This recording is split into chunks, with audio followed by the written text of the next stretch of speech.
Hello বন্ধুরা, welcome back to my channel Sanju সোনা blog. আশা করি তোমরা সবাই ভালো আছো আর আমি খুব ভালো আছি। আর আমার নতুন একটা ব্লগ ভিডিওতে তোমাদের অনেক অনেক স্বাগত।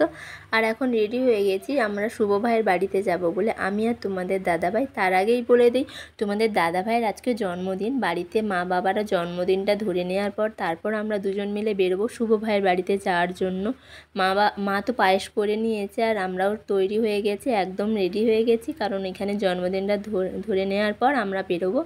আর তারপর মা সব কিছু রেডি করে নিয়ে চলে এসেছে ওর জন্মদিনটা ধরার জন্য, কারণ অনেকটাই সন্ধ্যেবেলা হয়ে গেছিলো আর আমরা গেছিলাম শুভ ভাইয়ের বাড়িতে সন্ধ্যেবেলা।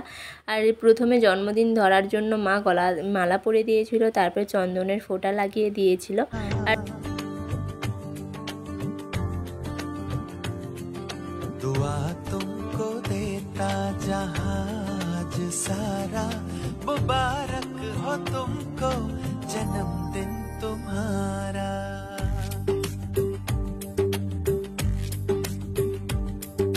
दुआ तुमको देता जहाज सारा, मुबारक हो तुमको जन्मदिन तुम्हारा। তারপর মা প্রথমে প্রদীপের শিখাটা লাগিয়ে দিয়েছিল, তারপর আশীর্বাদ করে নিয়েছিল। মা আশীর্বাদ হয়ে যাওয়ার পর বাবা আশীর্বাদ করে নিয়েছিল। মা বাবার আশীর্বাদ না থাকলে কখনো ছেলেমেয়েরা বড় হতে পারে না। তারপর মা তোমাদের দাদাভাইকে আশীর্বাদ করে নিয়েছিল। মার আশীর্বাদ হয়ে যাওয়ার পর বাবা আশীর্বাদ করে নিয়েছিল। তারপর মিষ্টি এনেছিল, সেই মিষ্টিটাই খাওয়া হচ্ছে। আর যেটা হচ্ছে মেন বিষয়, সেটা হচ্ছে জন্মদিনের পায়েস। বড় হোক বা গরিবদের বাড়ির জন্মদিন হোক, পায়েস তো অবশ্যই হবে। সবাইকে তোমাদের দাদাভাই আগে মিষ্টি খাইয়ে দিয়েছিল, তারপর মা আবার তোমাদের দাদাভাইকে চামচে করে পায়েস খাইয়ে দিয়েছিল। পায়েস তো চাই। আর খাওয়া দাওয়া কমপ্লিট করে আমরা বেরিয়ে পড়েছিলাম। রাস্তায় আর ভিডিও করিনি, শুভ ভাইয়ের বাড়িতে চলে এসেছি। এসে দেখছি এরা সব এই কাণ্ড বাঁধিয়েছে।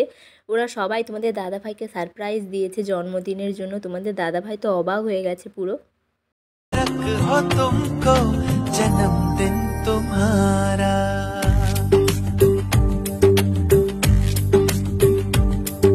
दुआ तुमको देता जहाज सारा, मुबारक हो तुमको जन्मदिन तुम्हारा।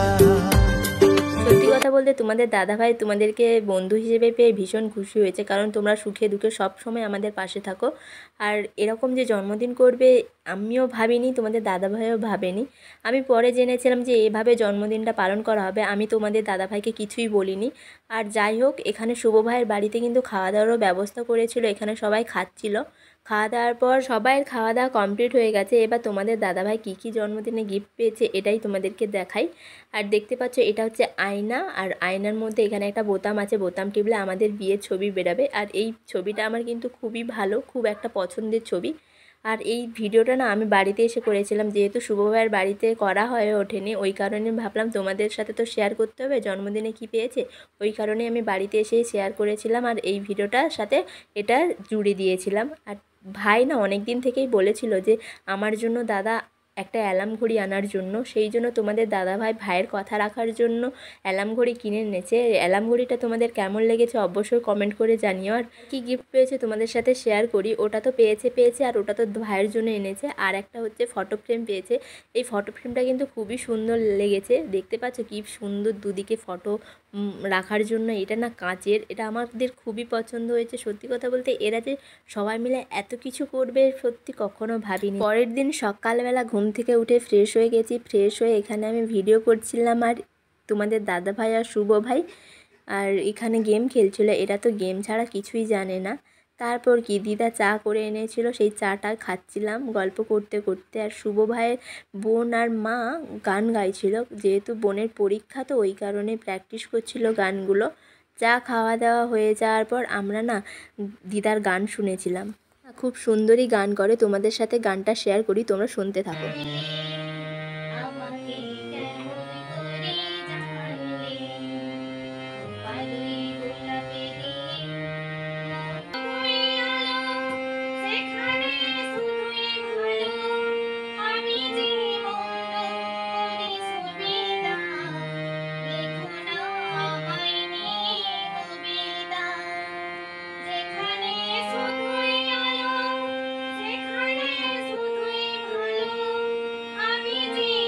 দিদার গান তো তোমরা শুনলে, দিদা কিন্তু খুব সুন্দরই গান করে। আর অনেকেই গান শুনিয়েছিল, সব গান তো তোমাদের সাথে শেয়ার করলে ব্লগটা অনেক বড় হয়ে যাবে, ওই কারণে একটা গানই তোমাদের সাথে শেয়ার করেছিলাম। তারপর নিচে চলে এসেছি, নিচে এসে দেখছি পেয়ারা গাছে অনেকই পেয়ারা হয়েছে, ওটা ওপর থেকেই লক্ষ্য করেছিলাম যে পেয়ারা গাছে অনেক পেয়ারা আছে, ওই কারণে এসে যে দেখতে পাচ্ছ যত পাতা তত পেয়ারা। শুভ ভাইদের এখানে তো কোনোদিনও আসেই না, ওই কারণে আমরা এসেছি মিঠুর জন্য পেয়ারা পাড়ার জন্য। আর অনেকই পেরেছি, অনেকই খেয়েছি। হ্যাঁ, নিচে এসে শুভ ভাইকে বলছিলেন যে আরও পারো আরও পারো, কিন্তু শুনছিলই না। অনেকই পেরেছিলাম আর দেখাচ্ছিল তোমাদের দাদা ভাই যে কোনটা পাকা, ওইটা মিঠুর জন্য নিয়ে যাব। তারপর কি পেয়ারা পাড়া হয়ে যাওয়ার পর ওরা চলে গেছিলো স্নান করতে। ভাই এত স্নান করছে কি আর বলবো, পুকুর থেকে যেন উঠতেই চাচ্ছিল না। আর আমিও গিয়েছিলাম ওদের সাথে যেয়ে আমি ভিডিও করেছিলাম। আর এরা এতটাই সাঁতার কাটছে, এরা ওঠার নামই ধরছে না। বলছিলাম যে উঠে পড়ো, কারণ নতুন জায়গায় এসেছি, নতুন জল, ঠান্ডা লেগে যাবে, কিন্তু কোনোতেই শুনছিল না। আর তোমাদের দাদাভাই জলের ওখান থেকেই হাই করছিল, দেখতে পাচ্ছ কিভাবে সাঁতার কাটছে দুই ভাই মিলে। ওরা তো স্নান করে বাড়ি চলে এসেছে। বাড়িতে এসে খাওয়া দাওয়া কমপ্লিট করে আবারও বেরিয়ে পড়লাম রেডি হওয়ার জন্য।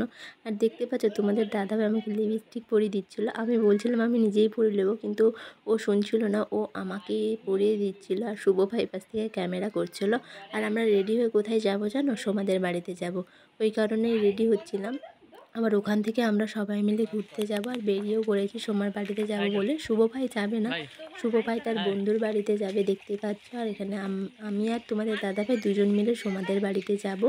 আর দেখতে পাচ্ছ আমি বলছিলাম তোমাদের দাদাভাইকে যে আমাকে একটু ক্যামেরাতে দেখাও, তারপর কি ও দেখাচ্ছিল আমাদেরকে। আর শুভ ভাই ওখান থেকে তার বন্ধুর বাড়িতে চলে যাবে, আর আমি আর তোমাদের দাদার সোমার বাড়িতে যাব।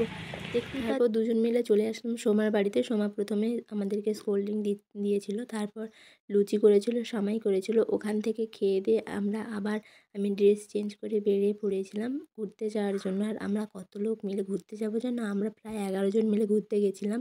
আর সবাই এক এক করে জয়েন হচ্ছিল। দেখতে পাচ্ছ এখানে অনেকেই চলে এসেছে, সুপর্ণা, সোমা, শুভ, বৈশাখী, আমি ছিলাম। এখন হেঁটে হেঁটে যাচ্ছিলাম, এখনও অনেকেই আসবে, ওদের কাছেই যাচ্ছিলাম হেঁটে হেঁটে। আর একটা পার্কে যাব, যেটা আমি কখনো এখান থেকে যাইনি, আমাদেরকে নিয়ে যাবে, কারণ ওরা কখনো দেখিনি বলে বলেছিল যে যেটা দেখোনি ওটাই এবার প্রথম দেখাবো। আমরা তো হেঁটে হেঁটে চলে এসেছিলাম। আর এখানেই দেখতে পাচ্ছি, এখানে এরাও দাঁড়িয়েছিল, আমাদের জন্য অপেক্ষা করছিল। অনেকেই ছিল, প্রায় 11 জন, তোমাদেরকে তো বললাম। আর এটা হচ্ছে সতীশ সামন্ত পার্ক। তোমরা কে কে এসেছো হলদিয়াতে, যাদের বাড়ি দেখছো অবশ্যই কমেন্ট করে জানিও। আর এই পার্কটা এত সুন্দর, মানে মন ভালো হয়ে যাবে। আর তোমরা যদি না কেউ এসে থাকো তাহলে আসতে পারো। সত্যি কথা বলতে এতটা সুন্দর জায়গা, এতটা শান্ত নিরিবিলি, তোমাদের আসলে এতটা মন ভালো হয়ে যাবে, তোমাদেরকে বলে বোঝাতে পারবো না। এতটা সুন্দর জায়গা, কি সুন্দর সবুজ গাছপালা চারিদিকে। দেখো, তোমাদের আশা করি আজকের এই ভিডিওটা ভালো লাগবে। সেই মেঘবালিকার গল্প হোক, শহর জুড়ে বৃষ্টি হোক, রোদ্দুর হোক, আজ শুধুই তার ডাকনাম। পাতা ভরা শব্দ টুকরোরা, কাল বৈশাখের মতো মুখ চোরা, সব ভিজে যাক, শুধু বেঁচে থাক অভিমান।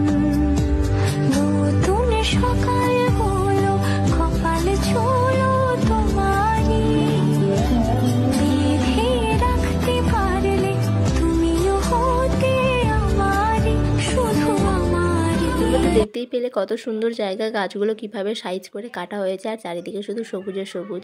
আর এপাশে সোমার পাগলামি যাচ্ছিলই না, সোমা ছোটদের মতো স্লিপারে উঠে দেখতে পাচ্ছ কিভাবে পোজ দিচ্ছিল ফটো তোলার জন্য। ওর শিশু ভাবটা এখনোই মনে হচ্ছে কাটছিল না।